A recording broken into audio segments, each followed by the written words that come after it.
Olá a todos. A ideia é passar um pouco, explicar um pouco o nosso desafio aqui no Tech Challenge.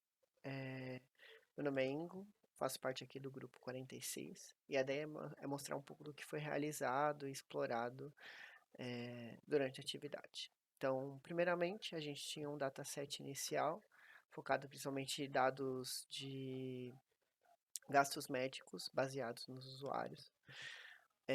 Todo o trabalho foi feito, primeiramente, utilizando o Jupyter Notebook e as bibliotecas do Python, como Pandas, Scikit-learn. Então, tudo foi utilizado aqui, como podem ver. Além disso, foi todo esse relatório, os passos, as análises também foram incluídas no GitHub, assim como o dataset utilizado para essa análise, que eu vou mostrar um pouco mais à frente agora. Então, passando um pouco, né, do que foi feito, aqui basicamente são a importação das bibliotecas iniciais, então o Scikit, o Pandas, o NumPy, para justamente conseguir rodar os algoritmos, os métodos que a gente chamou aqui. Falando um pouco já da exploração dos dados, e aí um pouco do nosso dataset, foi utilizado e foi capturado no Kaggle um dataset de insurance, esse justamente relacionado a esses gastos médicos e uma distribuição, uma amostra dos Estados Unidos. E aí vale destacar um pouco que, já de cara, o que essas variáveis, né, o que esse dataset traz. Então, inicialmente a gente tem um dataset com 7 colunas. Basicamente, a gente tem aqui a idade, né, então o age é a idade, o sexo, se é masculino ou feminino, o BMI, que na verdade é o equivalente ao nosso IMC, né, que é basicamente a relação ali do peso da pessoa, para testar no sobrepeso, se está já na obesidade 1, 2, assim por diante. Children, que é basicamente a quantidade de filhos. Smoker, se a pessoa fuma ou não. A região onde mora, nos Estados Unidos, então Sudeste, Noroeste, Nordeste, assim por diante. E a nossa variável alvo aqui, que é basicamente os gastos médicos no ano para essa pessoa, né? Então, por exemplo, ó, aqui a linha 0 é uma pessoa, a linha 1 é outra e assim por diante, tá? Seguindo aqui um pouco, né, a gente faz aqui mais algumas importações para justamente alguns gráficos que vão ser feitos mais à frente. E aqui a gente traz já uma visão para entender como está esse dataset estruturado. Então, a gente notou, por exemplo, que não tem valores nulos no dataset já que veio no Kaggle. Então, aqui não foi necessário, por exemplo, limpar nulos ou fazer algum tipo de tratamento nesse sentido. Além disso, a gente avaliou um pouco aqui as variáveis categóricas. Então, por exemplo, assim como já dito, né, o sexo, né, ela é dividida em masculino e feminino, o fumante é uma variável binária sim ou não, a região tem essas 4 regiões aqui. Além disso, validamos um pouco a quantidade, a distribuição, a gente notou, por exemplo, que no caso do sexo, ele era bem distribuído, possuía ali quase metade, né, 50% de homens, 50% de mulheres no dataset. Fumantes, a gente já percebe que aí já tem uma distribuição separada, então, ou uma distribuição não tão linear. A gente percebe que ali por volta de 80% são pessoas não fumantes, então vale destacar isso. As regiões também são bem equilibradas no geral, então a amostra está bem distribuída. E no total a gente está falando aqui de um dataset com 1.338 linhas e 7 colunas, tá? Falando um pouco das variáveis numéricas, aqui a gente já começa a ter alguns dados interessantes. Acho que o primeiro ponto, se a gente olhar aqui a quantidade, como não haviam nulos, então a gente já consegue perceber que isso se reflete, né, nas variáveis numéricas. Quando a gente vai para a parte da média, a gente começa a ver que o dataset, que em média, né, a idade aqui está por volta de 39 anos, o IMC em volta de 30, crianças em média de uma criança por família, e aqui tem a média, né, dos consumos do consumo aí anual, que são em torno aí dos 13 mil dólares. Indo um pouco aqui para os valores mínimos e máximos, é legal destacar. A gente percebe que, por exemplo, o dataset mínimo a gente tem uma idade de 18 anos e o máximo 64. Isso é importante lá na frente para justamente entender onde esse algoritmo, os algoritmos que a gente executar, eles vão ser rodados. Então, por exemplo, justamente por não ter uma idade menor ou maior, né, do que 64 e menor do que 18, caso a gente tente prever ali o número ou uma pessoa que tenha os gastos, né, de uma pessoa que esteja nesse range de idades, a gente pode não ter uma performance tão assertiva, tá? Indo um pouco para os quartis também, aí novamente a gente nota, e aí acho que o principal ponto de destaque aqui, a idade está bem distribuída, como a gente já bem comentou, mas a gente nota principalmente para o IMC, que 75% da população, então aqui já no quartil de 25 até 75, pelo menos está no sobrepeso.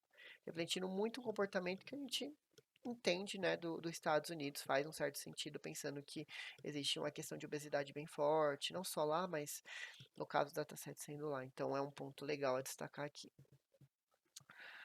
Outro ponto legal de destacar, então aqui tem um pouco do que eu comentei, né, principalmente do IMC médio, ele está em torno dos 30, são os histogramas que a gente fez para entender essa distribuição. Então, quando a gente olha a idade, a gente percebe que tem uma distribuição homogênea ou parecida, né, entre as idades, e que há um pequeno cume aqui nos mais jovens, né, entre 18 e ali 24 anos, 23 anos mais ou menos. Para a parte da MC, a gente nota também uma distribuição bem homogênea, então aqui a gente até nota um comportamento se assemelhando a uma curva de Gauss, né, uma curva gaussiana. Para a idade, a gente nota que principalmente ou não se tinha filhos ou se tem um filho. Para a parte de insumos, a gente também nota que a maioria ali se concentra entre 10 e 20 mil, mas há realmente ali um comportamento de valores maiores para determinados grupos, que é até o que a gente quer descobrir aqui, e que é um dos pontos a ser,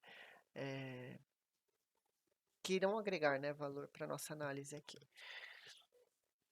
Quando a gente nota, né, então aí novamente a gente tem uma concentração maior de 20 anos, né, aqui no IMC a gente nota que é principalmente sim de sobrepeso, mas reflete um pouco da população dos Estados Unidos, e a gente tem uma concentração aqui de gastos, né, abaixo ali dos 15 mil dólares. Seguindo aqui, falando um pouco aqui do box plot, né, das variáveis aí dos dados numéricos, então a gente nota, por exemplo, a ausência de outliers aqui, realmente a idade está bem distribuída de forma homogênea. A parte da MC a gente nota alguns já outliers, então já nota a presença de outliers ali, que é basicamente a faixa ali acima dos 46 anos. Crianças também não nota, a gente vê uma concentração entre 0 e 2 anos ali, né, em média ali das famílias. E aí das charts também. E aí aqui a gente já tem um indicativo, né? Se eu tenho um outlier aqui de MC, aqui de charts, a gente começa a pensar que talvez tenha alguma relação entre essas duas variáveis. Seguindo aqui para a parte do pré-processamento de dados, né? Então, uma das coisas que foram feitas justamente para rodar os algoritmos foi, primeiro, a gente fez o encoder, né, das variáveis sex e smoker, que são variáveis ali binárias, no caso masculino ou feminino, no sexo, no fumante, se é fumante ou não, né, verdadeiro ou falso, e convertemos justamente para 0 1, tá? Então, aqui 0 1, né, como vocês podem notar o sexo e a variável do fumante, né? Seguindo também um pouco para a parte das demais colunas, a gente fez um hot encode para as variáveis não binárias, principalmente aqui para as regiões aqui, né, dos Estados Unidos. Então, onde eram 4 valores possíveis, né, que eram 4 regiões, e aí cada uma ficou com 0 ou 1, se efetivamente estava ali, né, naquela região ou não. Após isso, o próximo ponto foi avaliar um pouco o relacionamento, né, dessas variáveis com a variável que a gente quer justamente entender. Então, quando a gente olha aqui principalmente a parte de charts, que é o ponto que nos interessa, a gente nota uma correlação alta com fumantes. Então, a gente já percebe que ali, quem é fumante tem uma tendência a passar mais vezes, ou tem uma tendência a ter mais gastos médicos nesse dataset, nessa amostra que a gente analisou, tá? Então, isso daqui é um ponto importante. Outro ponto que a gente identificou ali, a gente identificou que o MC, ele apresentou uma relação ali comparado com os demais também, então o BMI aqui no caso, comparado com as variáveis ali de custeio, né, de custos ali médicos. Então a gente viu aqui que tem uma correlação, não vou dizer que é forte, mas uma correlação ali de 0,2 quando a gente compara com as outras demais variáveis, né? Então a gente indo aqui para o Charles a gente nota. E uma terceira variável, não menos importante, é a idade, que também teve uma correlação alta. Então, em teoria, quanto mais idoso, ou quanto tiver maior idade, mais gastos médicos tem, que é algo que a gente entende que faz sentido, né? Você começa a ter mais cuidado, então, novamente, se dá para tirar alguns tipos de conclusões aqui, essas conclusões aqui. Então, isso que eu comentei, então, um pouco aqui detalhado, né? O que foi identificado. Com relação agora à amostra, né? Então, foram feitos alguns gráficos de dispersão. Então, por exemplo, aqui o gráfico de dispersão de idade versus plano de saúde. Então, a gente identifica que há um comportamento linear aqui, principalmente nos gastos ali menores do que 10 mil. Então, a gente percebe uma certa linearidade, mas a gente percebe também uma dispersão acima daqui.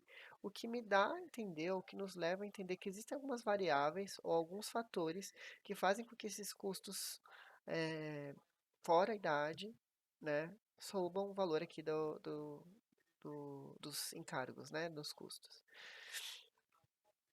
Vindo aqui já para a parte do IMC, aí a gente nota que há uma distribuição concentrada, como a gente falou, dos quartis de 25 a 35, e aí a gente nota que há algum tipo de relação, né? Então, quanto mais para a direita, a gente nota uma leve subida, mas ainda assim, não.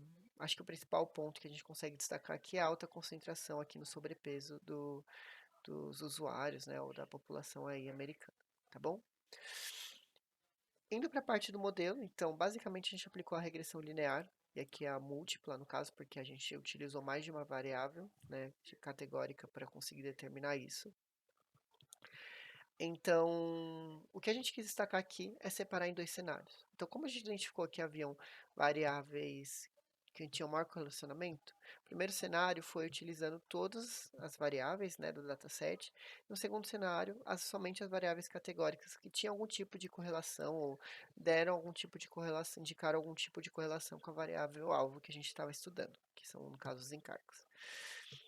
No caso aqui de todas as variáveis, o que foi feito a gente basicamente dividiu o dataset, né, em treino e teste, utilizando a proporção de 80% aí para treino e 20% para teste.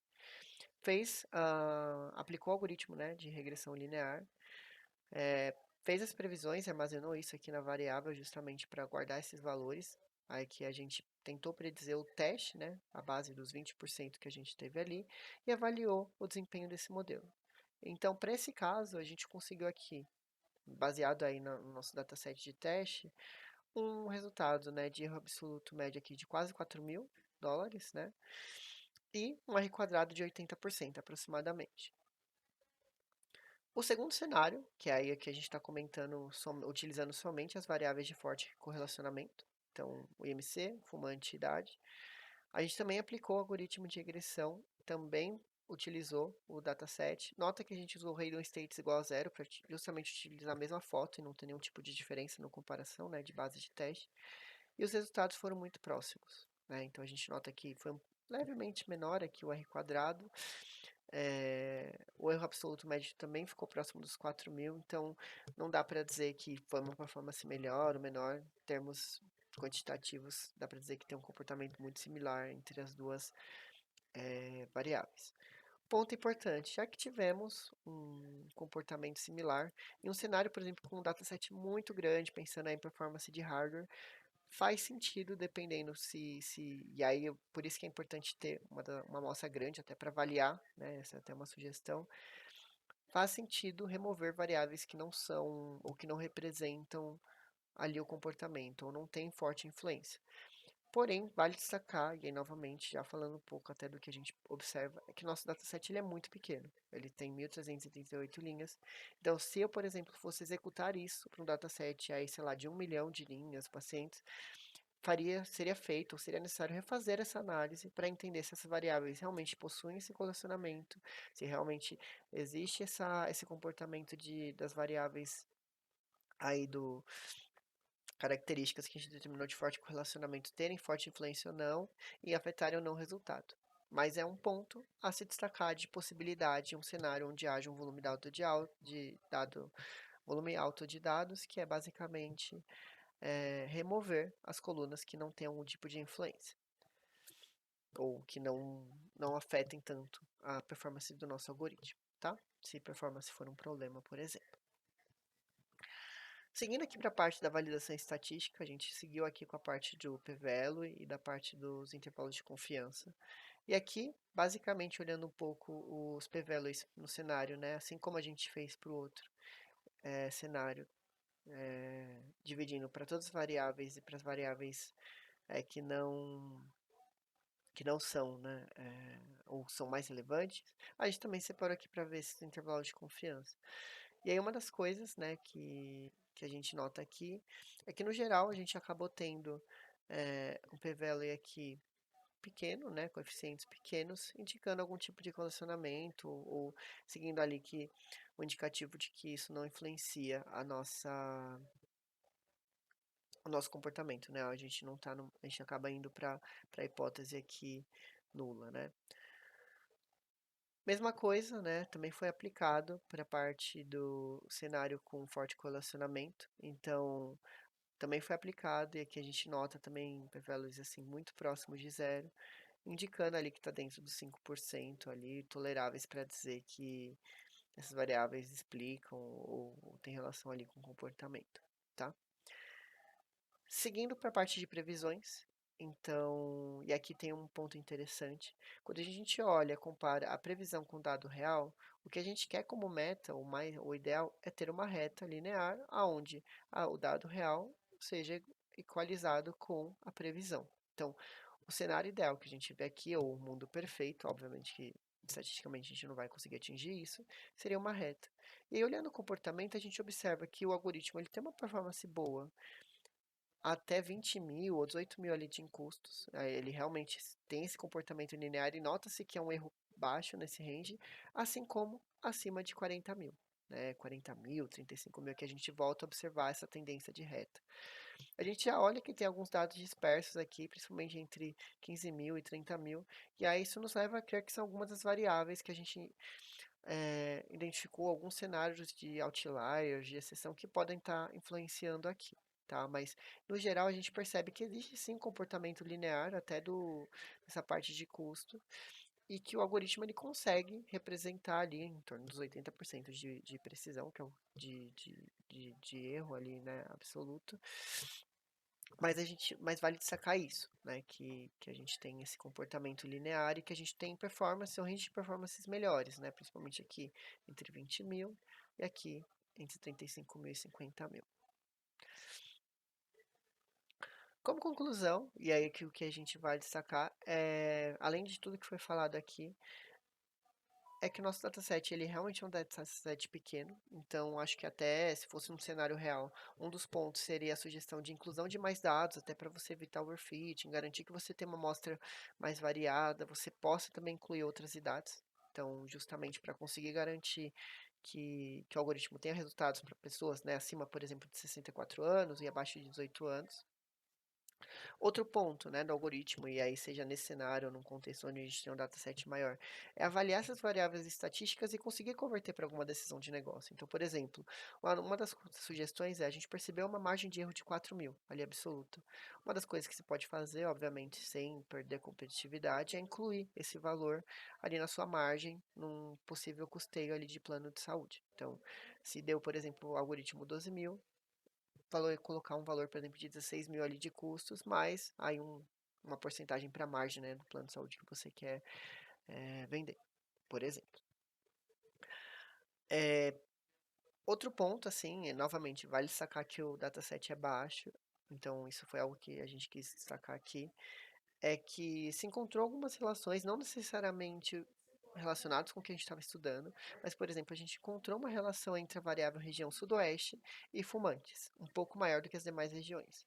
Quando a gente olha ali no mapa, né, dos Estados Unidos, a gente percebe que essa região da Arizona, ali o Texas que está no sul, mas está entre o sul e o sudoeste, que é uma região onde historicamente se percebe que há um número maior de fumantes, até pela cultura, até pelo o tipo de população que ele vive.